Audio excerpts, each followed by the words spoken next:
afternoon. I'm the Housing Navigator at House Ministries, and today we're going to be discussing food safety and preparation.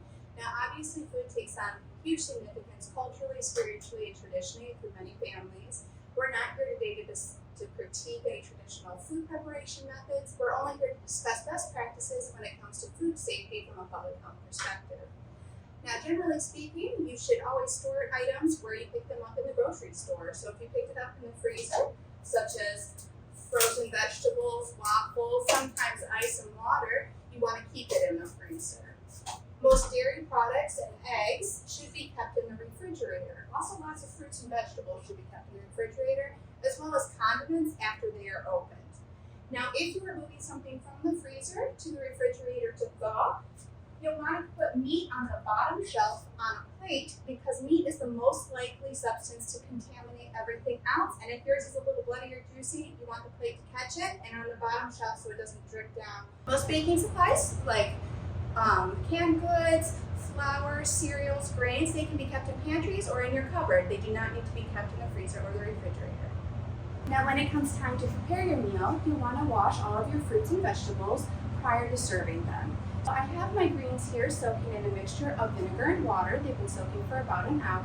And then I would just rinse them off and maybe pat them dry with some paper towel. You want to make sure to get all of the dirt out of the stems and crevices. Now, many of us were raised to wash our meat. Unfortunately, E. coli is present on the surface of most steaks and big chunks of meat, and then it's actually present throughout ground meat in the entirety of the surface.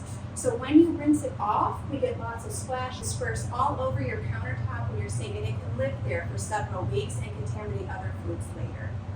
So we do not recommend washing meat at this time.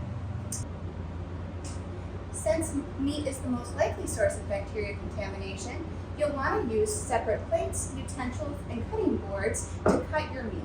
Or if you're like me and don't want to do a lot of dishes later, you can cut all of your vegetables first and then set those aside, and you can use the same knife and cutting board for the meat after you're done preparing your vegetables.